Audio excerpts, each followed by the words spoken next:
All right, coming up. So in the past, we've counted down the greatest television theme songs of the 60s, 70s, 80s, and 90s, covered movie scores, the best jingles. Through it all, though, I've had thousands of requests for Saturday morning cartoons or cartoon themes. Well, on this episode, I'm doing it, counting down the greatest cartoon theme songs of the 80s, and there's some crazy stories behind these ones. Like, let's start out with a question. Did a #1 power pop band secretly lift their risqué chart topper from a kid's cartoon?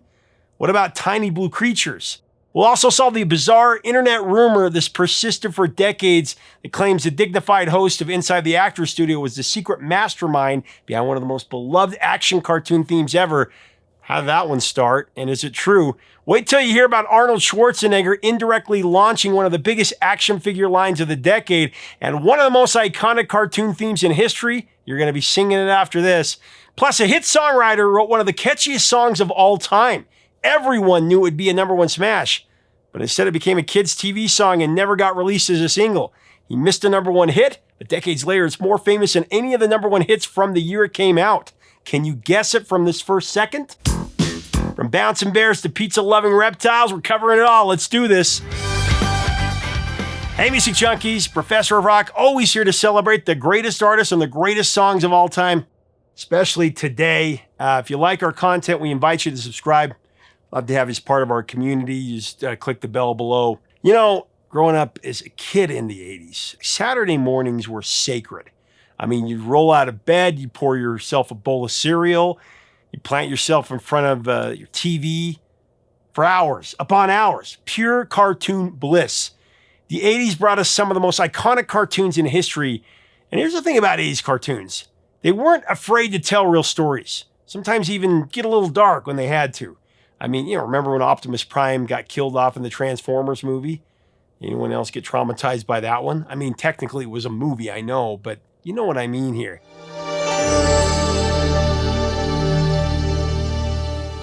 And some of those monsters on the real Ghostbusters, that was nightmare fuel.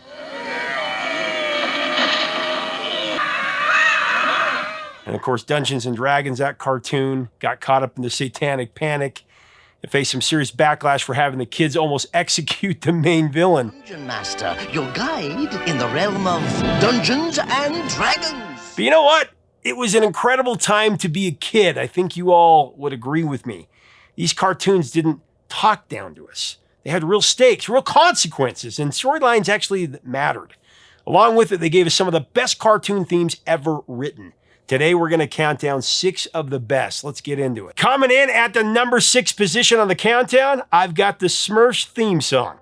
Smurf the whole day long. Belgian illustrator Pierre Pio Colleford created the Smurfs way back in 1957 for a children's book. Originally called the Schtroumpfs, loosely translated as whatchamacallits.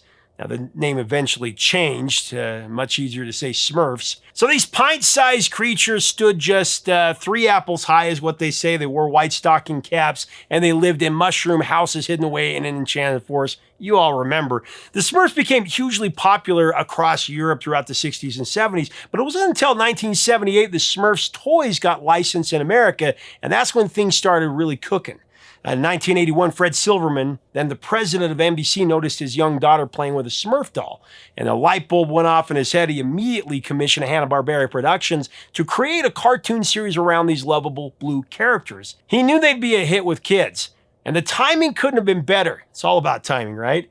The Smurfs debuted in NBC in September of '81, and it absolutely crushed the competition. If you remember, the show actually featured 98 male Smurfs. We didn't remember all of them, but they had names reflecting their personalities, like the 7 dwarves, like Happy, Grouchy, Lazy, Clumsy, Brainy, Vanity. I like Jokey. Leading them, of course, was Papa Smurf, the wise one. Rounding out the village to an even 100 was Smurfette, the one and only female Smurf.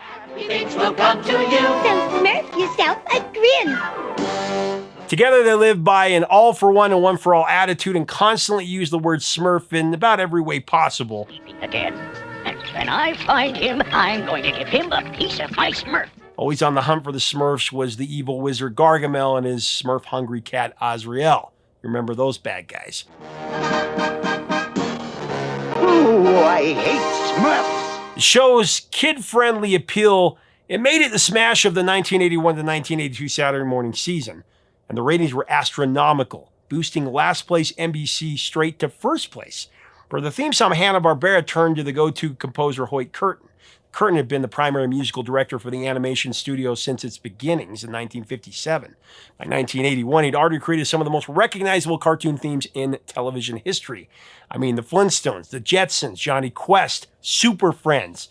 There was Josie and the Pussycats, and of course, Scooby-Doo, every iteration of that song. Flintstones, meet the Flintstones. Meet George Jetson. Fight injustice, to right that which is wrong, and to serve all mankind. Josie and the Pussycats. Now, Scooby-Dooby-Doo, where are you? The Smurfs song opens with that instantly recognizable Sing a happy song. right? It's a happy song. They Smurf the whole day long. Most of it's sung in unison, but Papa Smurf, Grouchy, and Smurfette each get solo lines. And of course, Gargamel makes his presence known, spouting how much he hates the Smurfs. I'm repeating, just let us smile. I hate smiles. Happy things will come. But check this out, your mind's going to be blown. Smurf song bears a striking resemblance to the J Geils Band #1 smash Centerfold. Listen to this and tell me you can't hear it. Smurf along with me.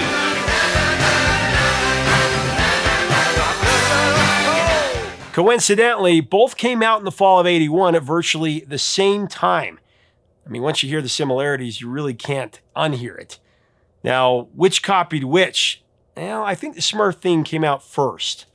But total coincidence, I'm sure. But maybe it ripped it off. I don't know. Simple as can be.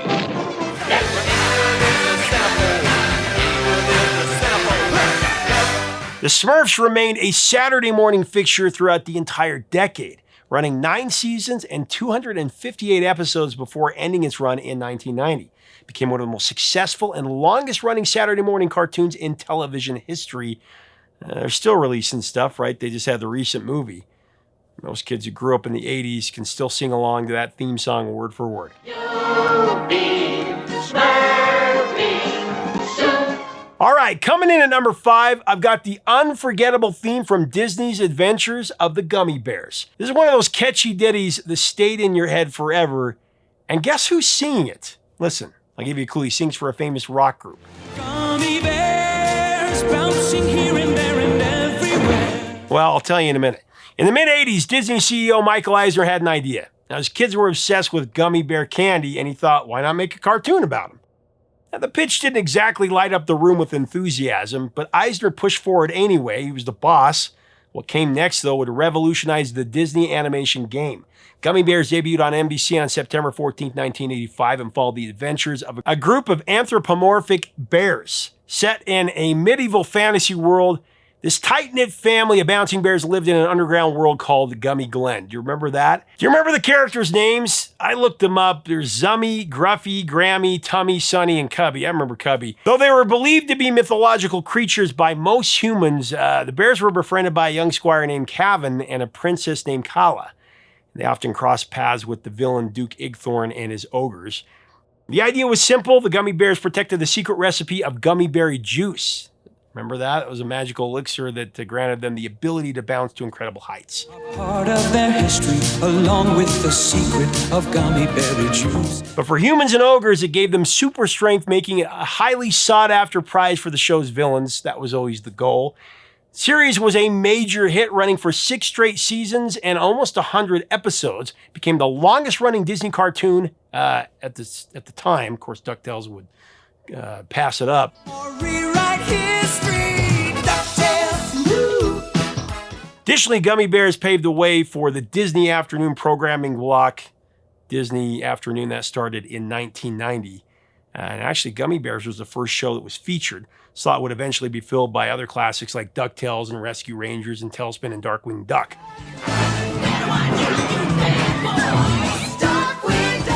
Now, much of the credit for bringing these beloved Disney animated series, all these things to life, goes to Jim Magon, who was a creator, writer, and producer for multiple Disney afternoon shows. Let's talk about the theme song. Did you guess who the voice behind it is? I mean, this song is so catchy. The High Adventure tune was written by the husband and wife team of Michael and Patty Silvershire, who created a long list of music for Disney animation. However, the Gummi Bears theme did not come easy. Gary Crystal, the president of Disney Television Animation, hired the Silvershires, and they spent 4 grueling months submitting draft after draft after draft. Every time they turned it in, though, Crystal told them, "You can do better," and they had to go back to the drawing board. Finally, after months of false starts, they all sat down for another meeting, and Michael said, "I kind of want to hear something heroic like Robin Hood." And we're like, okay. And we turned in the song the next day, and that was it. Just like that, they nailed it after hearing that. Beyond compare, they are the Gummi Bears. Now here's where the famous rock vocalist comes in. Did you guess it yet? Vocals were performed by none other than Joseph Williams, son of legendary composer John Williams, and of course the lead vocalist for Toto, at least from 1986 to 1988, and again from 2010 on. Frightened of this thing that I've become. He sang lead on and is credited as a co-writer on the hit Pamela, from their 1988 album, the 7th one. Don't break this heart of mine. Joseph Williams has had an eclectic career. Now, in addition to Toto and the Gummi Bears theme, he sang Simba's parts for Hakuna Matata and Can You Feel the Love Tonight in The Lion King. So just like his dad, he's a theme song pro. Means no worries for the rest of your days. Among other things, he provided backing vocals for Peter Cetera, scored films in the 90s and 2000s, and for the sci-fi series Roswell. Joseph even collaborated with his father on Return of the Jedi, The Phantom Menace, and Attack of the Clones. I mean, who knew the Gummi Bears theme was so well connected?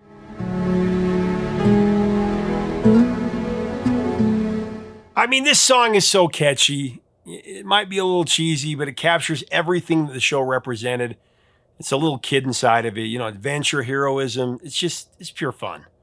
And of course, bouncing here and there and everywhere. Every kid sang along to that at least once. Beyond compare, they are the Gummi Bears. All right, we're here at number 4, and I've got the ThunderCats theme.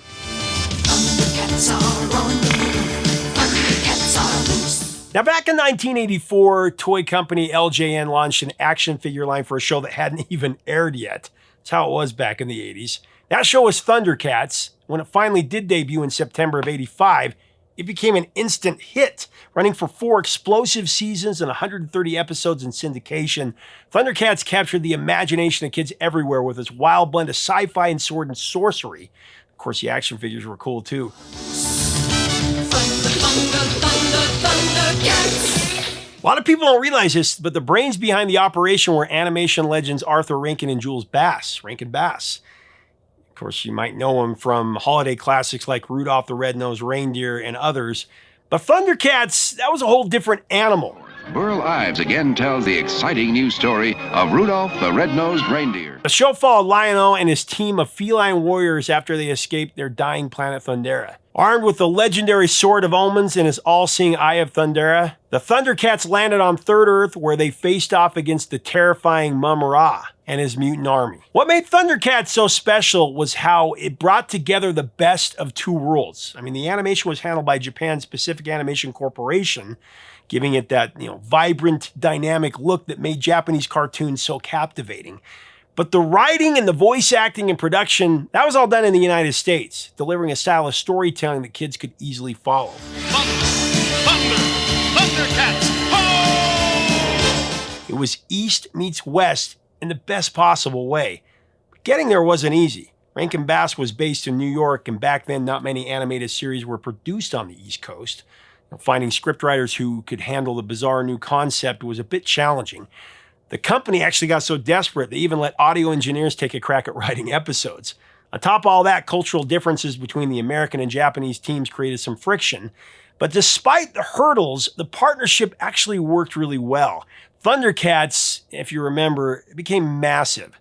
For the show's memorable theme song, Rankin and Bass brought in composer Bernard Hoffer. He'd built a career writing jingles and scoring lesser-known animated specials.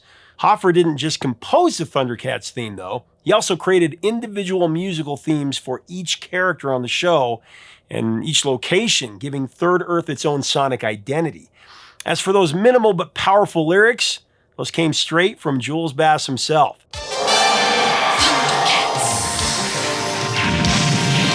Here's a fun bit of trivia for you. For years, a rumor circulated online that James Lipton, the refined host of Inside the Actors Studio, had secretly written the ThunderCats theme lyrics. How it started, I have no idea. I did research, I couldn't figure it out. But this was gospel truth for years, before the internet could prove things wrong. Then it was finally proved to be completely false, but the story spread so far it even showed up on the IMDb page for many years. Regardless of the internet rumors, though, the real magic of the ThunderCats theme comes down to Bernard Hoffer's driving, brass-heavy composition. Of course, paired with Jules Bass's punchy lyrics, it's pure 80s adrenaline, a 60-second burst that tells you exactly what you're in for. High-stakes action, mystical swords, and pure feline power. Even decades later, those opening notes are enough to make any 80s kid want to grab a plastic sword of omens and shout along. I mean, it's more than just a catchy tune. It's the anthem of a show that brought together the best of East and West, and that's exactly why it clawed its way into our number 4 spot and was one of the biggest cartoons of the 80s. And toys.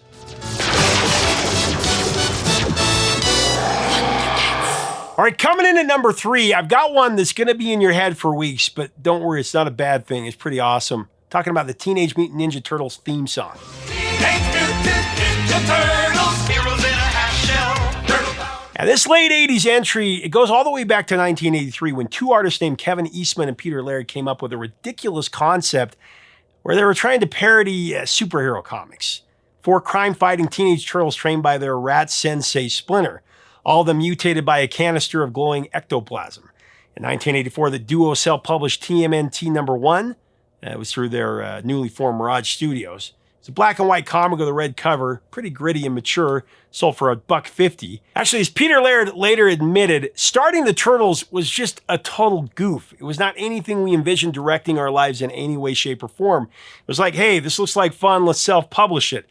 They were just going to do it as a one-off, total joke, but what happened was a full-force phenomenon and $1 billion creation. It's usually how it goes.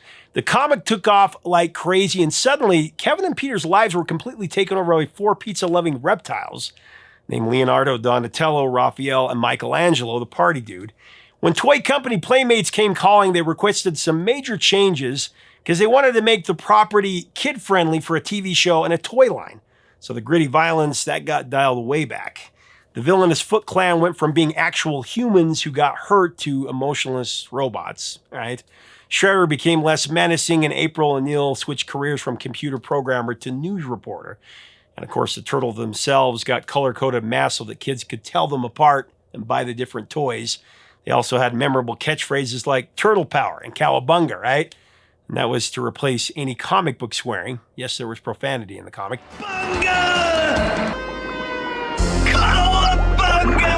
In 1987, the comic was adapted into a cartoon pilot. By 1988, the show kicked off its triumphant 7-season run with one of the catchiest theme songs ever created. I love this song. The world's most fearsome fighting team. We're really hip. Now, the theme song has its own crazy story. Get this. It came together in a wild rush. Now, Chuck Lorre, the same Chuck Lorre behind The Big Bang Theory and Young Sheldon and many other shows, he was writing both TV scripts and music back in the 80s. And he heard about the Turtle Show, and he immediately wanted to write the theme.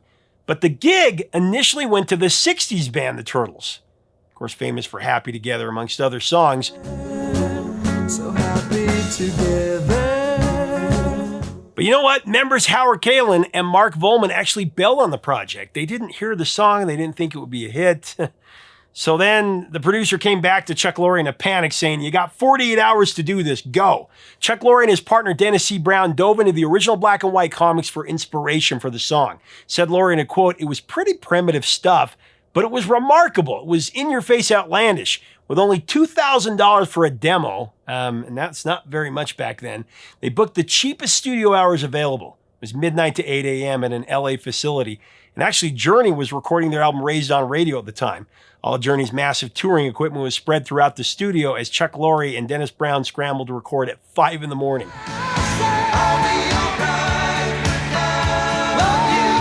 Session singer James Mandel provided the vocals. He remembered getting the call to record a demo for some nutty pilot about 4 mutant fighting turtles pretty late. But hey, gig's a gig. Said James, we got it in 2 takes. I wanted to do another one, but they said, let's just add some harmony. It'll be fine for the demo. 5 years later, it was on pinball machines and everywhere else for that matter. One of the biggest themes ever.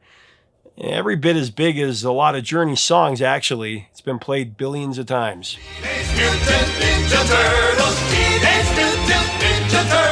All right, heading into the number 2 position, the runner-up. I've got another Disney Afternoon entry, and this one is legendary. It's DuckTales.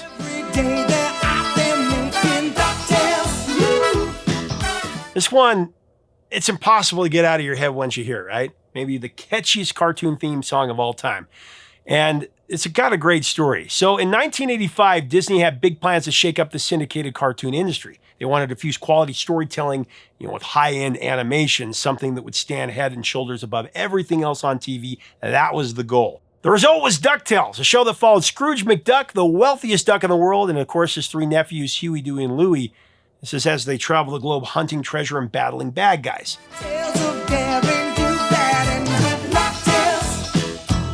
The concept was simple but brilliant. Take the beloved Uncle Scrooge comics and inject them with some Indiana Jones-style adventure.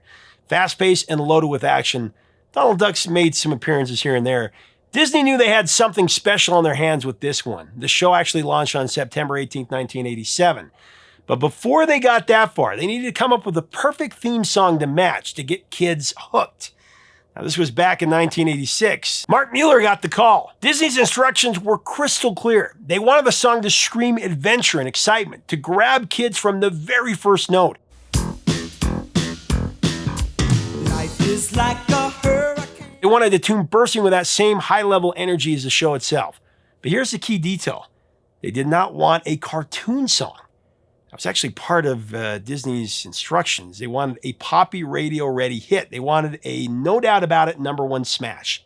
Now, Mark already had scored a top 10 hit as a songwriter with Nothing at All. That had reached number 10 on the Billboard Hot 100 back in 1985 for Heart.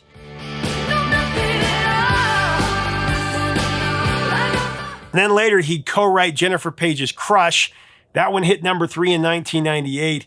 And he also did Amy Grant's That's What Love Is For. That one topped the adult contemporary chart. So he had some pop songs under his belt that were big hits. It was in his blood. It's just a little crush, not like our favorite. That's what love is for. So, of course, when Disney came calling, Mark knew exactly what to do. He dove headfirst into the Uncle Scrooge comics in search for inspiration. Walt Disney Comics and Stories. And as he flipped through the pages, immersing himself in that world, the lyrics just began to pour out. In about 45 minutes, he had the song all written. He personally delivered the demo tape to Disney music executives, and they were blown away. Out of all the candidates they'd heard, Mark's track was the one. It was the #1 smash they'd always envisioned. They knew it was a hit. I mean, the song is packed with pop-style hooks, and that iconic woohoo, that punctuates the chorus. The thumping bass line, all the trumpets, and the way performer Jeff Piscetto stutters when he says danger. I mean, every element was designed to burrow into your brain. Danger, watch behind you. There's a stranger. Mark explained his approach. He said, a good theme song, it really gets into your head so you can't forget it. Should make you want to sing along. My job was to let the audience know they were about to have a great time and to sing. Every day that I've been making DuckTales. The lyrics are stuffed with action. I mean, there's lasers, race cars, airplanes, mysterious villains, all things that are on the move. Disney wanted that sense of motion front and center because DuckTales was anything but slow. It was supposed to grab you, like I said, from the very first note. We all know that not all of Mark's lyrics make perfect sense. I mean, what's a duck blur? Well, Mark actually explained it. He said it came from Disney's action-oriented directive. When things happen fast, they go in a blur, and we're talking about ducks in the song, so, duck blur. Lasers, aeroplanes, it's a duck blur. Now, here's one of the most interesting parts of it. Most of the people involved with the project felt that with different lyrics, this song could be a chart-topping hit. It might have been the biggest hit of the year, but it was a cartoon theme. It was never released as a single, but it's actually done better than many of the number one hits of that year, playing to billions of people. When DuckTales premiered, it became a fast phenomenon. The show aired in over 100 countries and made history as the first American cartoon shown in the former Soviet Union after the Cold War. The theme song's legacy only grew from there. In 2010, Time magazine named it one of the 10 best cartoon theme songs ever. In 2016, it backed a winning performance on Dancing with the Stars.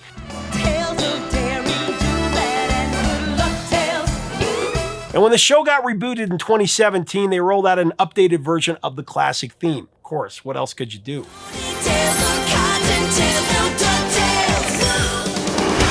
And looking back, Mark could not have been more grateful. He missed out on a number one hit, but he said, you know, with a pop song, it's generally only a few months that it's a hit on the radio. But with a TV theme song, it lasts decades if it's a good one. And it has.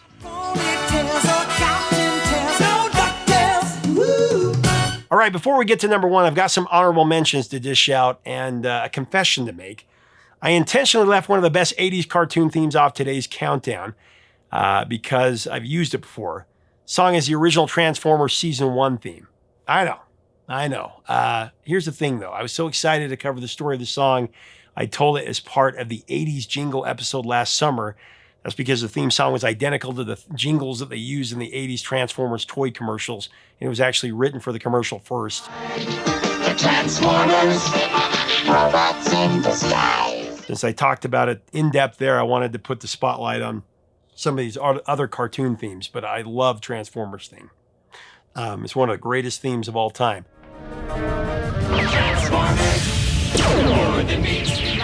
So I'm giving top billing honorable mentions section to that one. And other honorable mentions, I got to go with G.I. Joe, Real American Hero, Mask, the Super Mario Brothers Super Show, and the Real Ghostbusters. Those are kind of repetitive of the songs that were popular for the actual shows. G.I. Joe is there. G.I. Joe. American hero. Masked crusaders working overtime. And it don't look good. And, got to give a shout out to some of the ladies. Jem, My Little Pony. Again, commercial jingles first, most of them.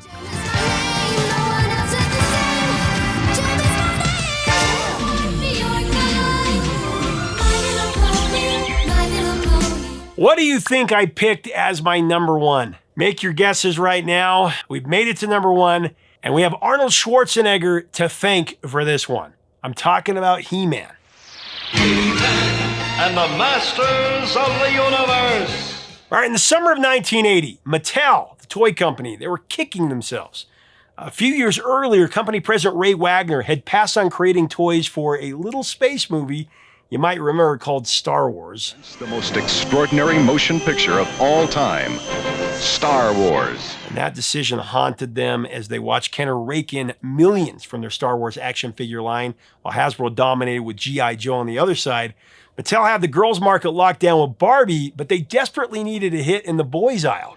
Scarlet Commando. Codename Snake Eyes. Each sold separately. G.I. Joe. And that's when lightning struck. Mattel acquired the rights to make toys for the upcoming Arnold Schwarzenegger film Conan the Barbarian. They were excited about it. They knew it was going to be a hit. Designer Roger Sweet was ready to run with it. But there was a big problem. The movie's violence made it impossible to market these toys to kids. Conan the Barbarian. However, Arnold's muscular barbarian look combined with Sweet's discovery of fantasy artist Frank Frazetta's incredible work sparked an idea. What if they created their own barbarian monster fantasy series? Sweet got to work on test models designing figures with pivoting waists, oversized hypermuscular bodies, and attachable armor and accessories. These weren't the lean action figures kids were used to. They weren't the Star Wars figures. They were powerful warriors. But Sweet needed the perfect name for this, and in a flash of inspiration, he nailed it. He-Man. The day of the big pitch arrived. Several designers presented their proposals to Ray Wagner. This is the same guy who turned down the Star Wars deal. So after Sweet made his big presentation, after he made his case, Wagner pointed at the He-Man figures and he delivered what might be the greatest line in toy history. Those have the power. Good.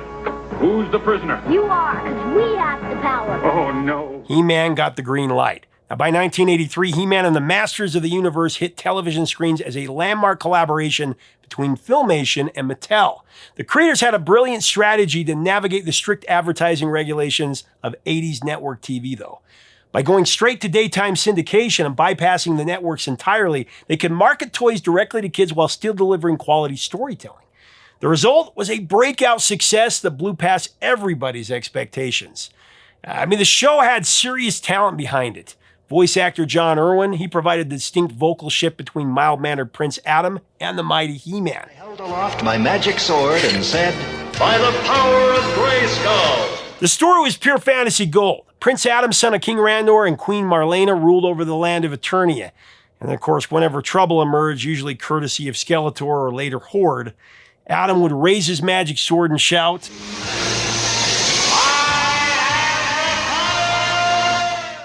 who didn't shout that, who grew up in the 80s? He transformed into the mighty He-Man, master of the universe, of course, riding his fierce battle cat into action. Cringer became the mighty Battle Cat, and I became He-Man. The iconic theme song and score came from the prolific duo of Haim Saban and Shuki Levy, often collaborating with Erica Lane. This was right before Saban founded his own massive media empire. The theme was engineered to drill the character's name into pop culture. That strong two-syllable motif practically demanded viewers shout He-Man alongside. The song hammers the hero's name about 10 or 11 times in under 90 seconds. It's no wonder it became permanently lodged in everybody's brain.